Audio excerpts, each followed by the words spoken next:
Well, hello, house guests. This is Haunted House Calls. I know I've been away for a while and I'm sorry about that, but today's episode is going to be on shadow people. So, we're going to cover a little bit of what shadow people are. And of course, I always have a story. I might have two personal stories actually. So, why don't we dive on in? So, what are shadow people or persons? So, shadow people are paranormal figures that appear either in a black mass or a black smoke, I'll say, in a form of a human person. Now, this could be a solid black mass, it could be, I've heard it described as sometimes black smoke. Um, and shadow people, the concept comes from a number of religious and legends and different belief systems. Okay. Um, so it goes from Native American folklore to even present day, like the Hat Man. You might contribute it to Hag syndrome, but Hag syndrome we can talk about in another episode because I do have a very interesting story about that. So let's describe a little bit about what a shadow person is. Okay. Um, so basically just what I said. Like a shot, like just like just a mass that looks like a person or a humanoid. You don't necessarily see a face. You don't really see features. Maybe you might see some glowing red, like where their eyes are. Otherwise, they are just black. Okay. Um, and apparently, there are different kinds of shadow people. Apparently, there are four main types, and we can go over those. But for the most part, a lot of the shadow people carry the same characteristics. One of them being the hallmark of a humanoid. Um, Often male form. In our case, or in my son's case, it was a female. It could be cloaked or a hatted appearance. So where they could wear old-fashioned hats, or draped in flowing cloaks.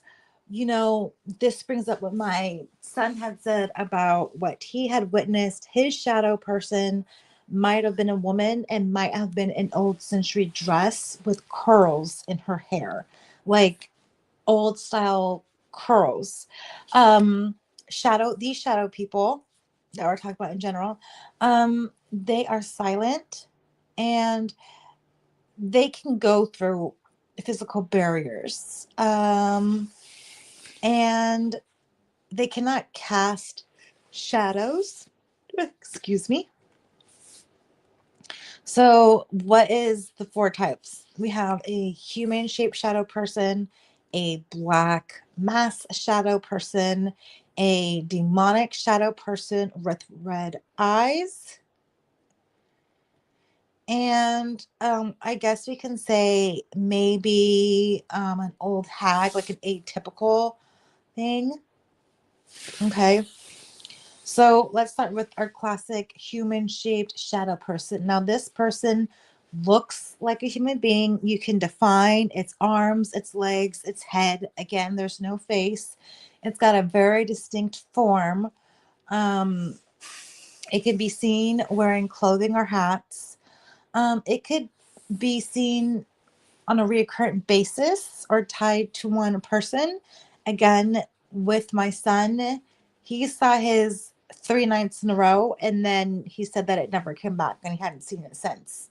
And we had put cameras up in his room to try to capture it because it was so disturbing for him. And it took him 3 days to tell us because he thought he was going just insane. Okay, your second class would be your black mass shadow people. So they kind of look like loose black human clouds, is how I can describe them. And they are generally tied to a certain location, and they can give off the impression of being a human figure but more blurred.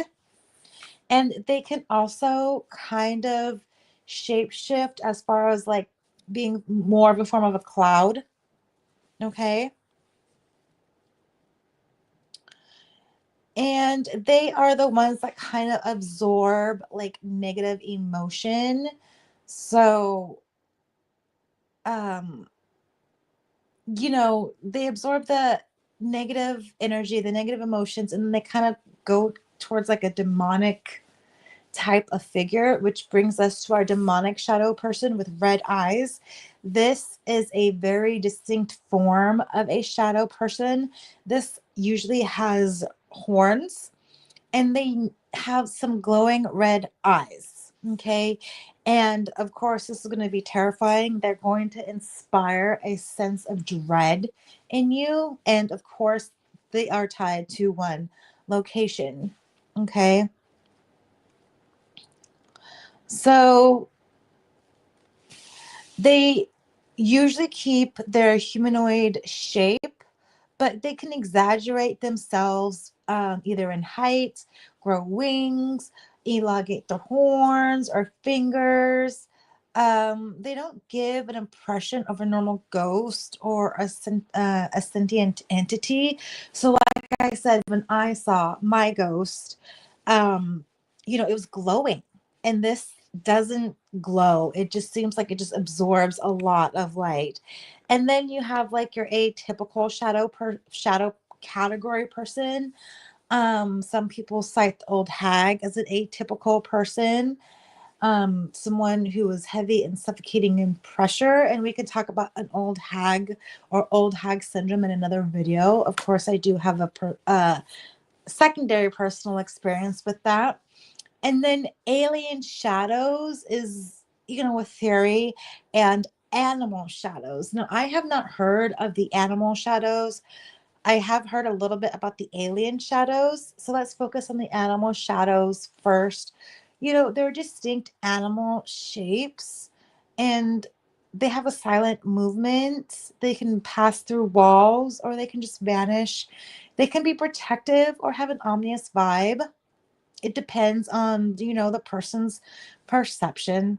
In some cases, these shadow animals are seen as spirit guides or sometimes omens, as in the Choctaws. I'm going to butcher this, Na Lusa Chito, which is a dark canine entity.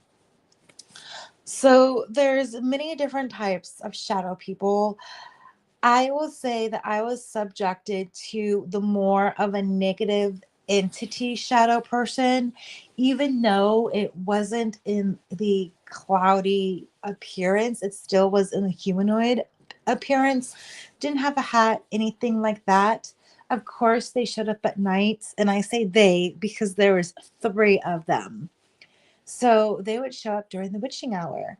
And this was definitely a time of stress in my household. We were losing jobs, we were getting sick. The house was, being sold or whatever. So it was just a very stressful time. No one was getting any sleep. And I started seeing, and I have to say, it was three of them. I don't think originally it was three. I believe it originally was one. And I would see the one in my room in the darkness. So the shadow person was darker than the dark bedroom that I was in. And my bedroom faced the street. So we had that street lamp out. So it wasn't like pitch black. But when it would appear solid, and it wasn't just like it was kind of just like fading in the picture, not like poof it's there, but like a slow gradual, wow. It's not my imagination, it's not this smoke thing, it's this person. And it's terrifying. They don't move, they don't talk. This thing didn't talk, didn't move. I did get the sense that it was staring at me, even though it didn't have a face or eyes. And I did get the general sense of dread, but it was this sense of dread, like not only in my heart, but in my spirit almost. And I know that they say that the shadow people might be, omens, or might, appear, before a negative event. You might even say that the Mothman could be a shadow person. I don't know. It might be in that other category. Who knows? But my experience is I don't believe anything negative happened during that time. I just know that there was some heightened paranormal activity. And my dad, interestingly enough, started talking about hag syndrome. And he actually went to his doctor to describe these nightmares. And the doctor diagnosed him with hag syndrome.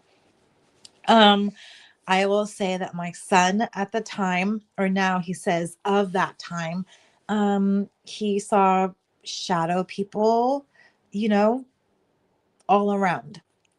And I guess he just didn't say anything.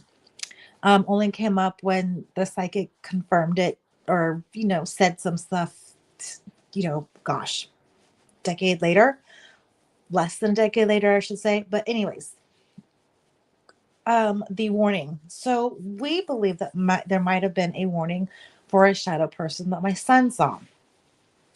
So my son was a preteen at the time, and he said that he had been seeing, or that an old woman was coming to his window in the middle of the night and just standing there staring at him.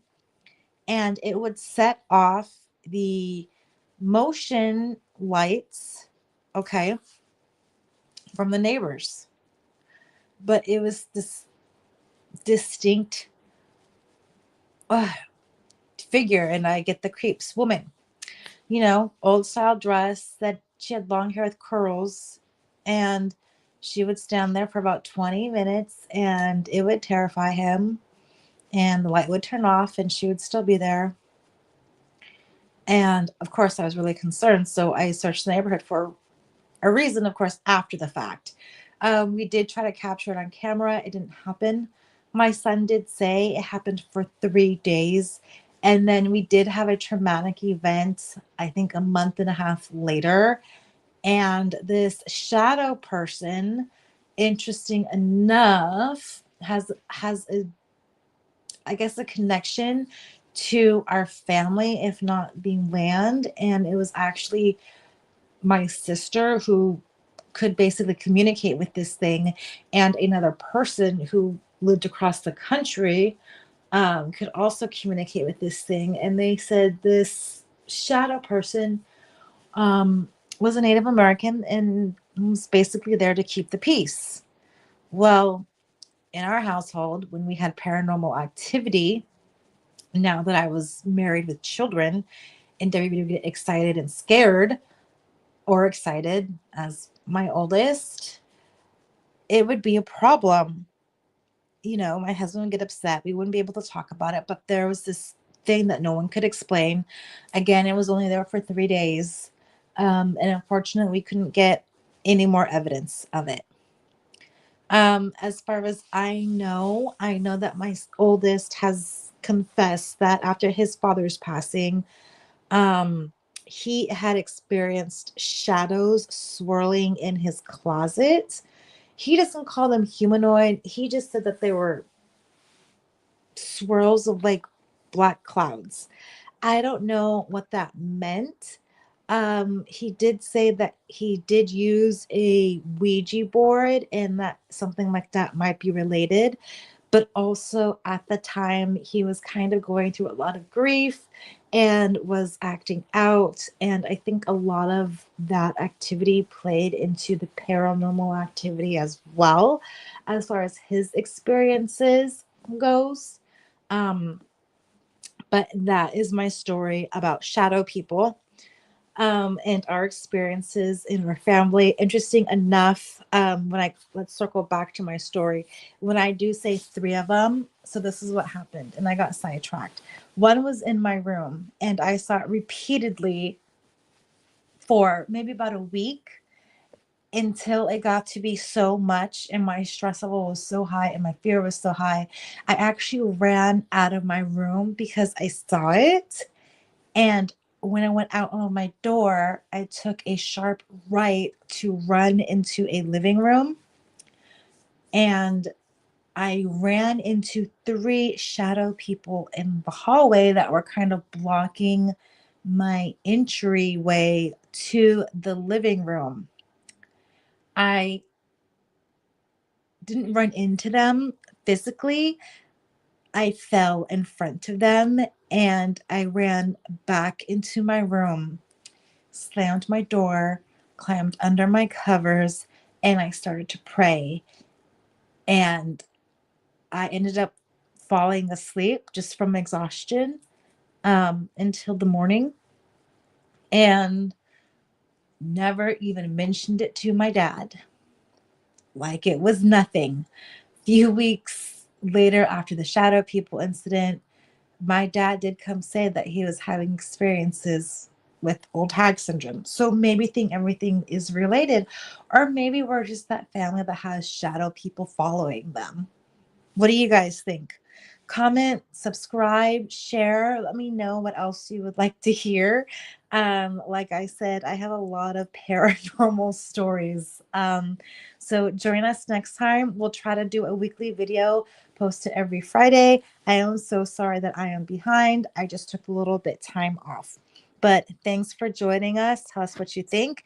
And I would love to hear your stories about your shadow people. If you have them, go ahead and email us at angelholdings84@gmail.com.